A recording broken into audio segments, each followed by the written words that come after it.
भैया और राम राम नमस्कार। कोरोना को संकट है, पूरे देश में है, मध्य प्रदेश में है, उत्तर प्रदेश में है, सब जगह है। और अव्यवस्थाओं से लेकर ऑक्सीजन की कमी से लेकर इंजेक्शन की कमी तक की तमाम सारी खबरें सामने आ रही। लेकिन आज एक विशेष खबर या फिर बड़ा मुद्दा हम आपके सामने लेके आ रहे हैं जो हमें लगत के बहुत ज़्यादा ज़रूरी है आज के दौर में सरकारों तक पहुँचावो।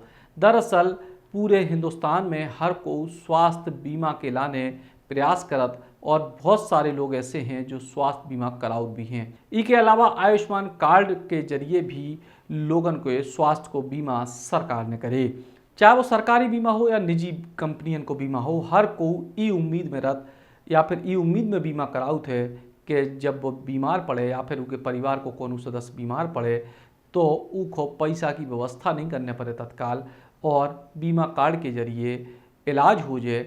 कैशलेस जी को कही जात के अस्पतालों में आप केवल अपना कार्ड दिखाओ, कार्ड के नंबर की एंट्री कराओ और उसके बाद आपको इलाज शुरू हो जाए, और यही इलाज की उम्मीद में बीमा होता है। सरकारों ने भी आयुष्मान कार्ड के जरिए तमाम दावे करे और बहुत सारे लोगों को इको फ़ायदा मिले भी है।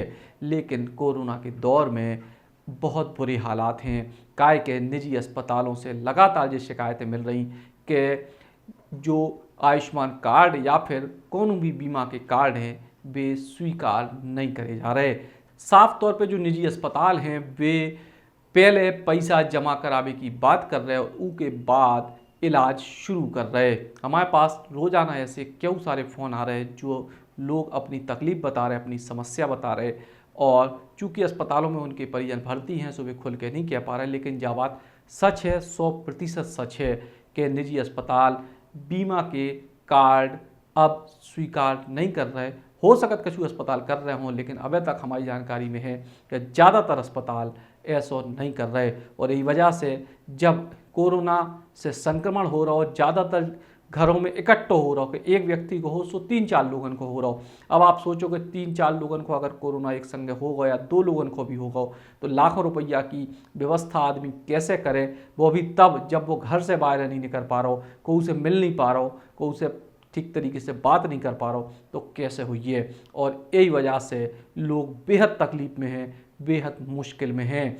और जब हमने ये पूरे मामले में बीमा कंपनियों से बात करी सो उनने भी कछु ऐसे तर्क दे जो चौंकावे वाले हैं। बीमा कंपनी के प्रतिनिधियों ने बताई कि चूँकि बीमा कंपनियां जब भी कोनो व्यक्ति को बीमा करती तो उनके इलाज की एक गाइडलाइन हो कि इतेक इतेक सीमा को ई चीज़ को इतो पैसा बीमा कंपनी वापस करत, या अगर बीमा करा हुई है तो। लेकिन चूँकि कोरोना के समय में ज़्यादातर अस्पतालों में गाइडलाइन को उल्लंघन करके इलाज हो रहा हो, या फिर इलाज ऐसा हो रहा हो कि बिस्तर महंगे हैं, कहूँ इंजेक्शन के चार्ज ज़्यादा लग रहे, कहूँ कछु हो रहा हो, तो ऐसी स्थिति में अगर बीमा हुई है भी तो कहूँ 5 लाख के इलाज पे 50,000 रुपया भी ना मिल पाए गाइडलाइन के हिसाब से, जो बीमा कंपनियों की गाइडलाइन है। अब आम जनता का करे, अस्पताल अपनी बात कर रहे कि भैया हाहाकार है, जगह नहीं है। दूसरी तरफ बीमा कंपनियों की अब अपने मुद्दे हैं और इन दोनों के बीच में पिस रही है जनता जो बेहद कष्ट में है, अपनों को खो रही है, इलाज नहीं करा पा रही।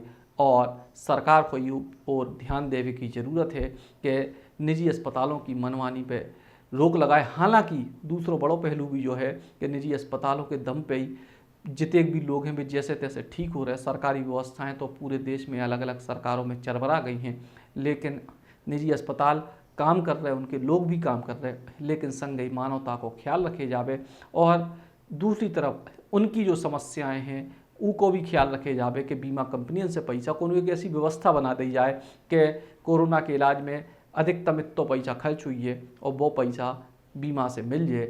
ऐसी कोई व्यवस्था बनाना जरूरी है, नहीं तो बहुत कष्ट में हैं लोग, बहुत मुश्किल में हैं। और ई मुद्दा को आप सब लोगों के जरिए सरकार तक पहुँचावो जरूरी है। तो निवेदन है कि वीडियो को ज़्यादा से ज़्यादा शेयर करें और लोगों की तकलीफ़ में अगर हम छोटो सो भी योगदान दे पावे दूर कर भी खिलाने, तो शायद हम सबको जो योगदान हुई है। राम राम। बुंदेली बौछार की शानदार खबरों को YouTube पे देखने के लाने बुंदेली बौछार को सब्सक्राइब करें, फिर बेल आइकन दबाएं और ऑल नोटिफिकेशन पे क्लिक करें, तभी आपको मिल पे पूरी खबरें बुंदेली बौछार की।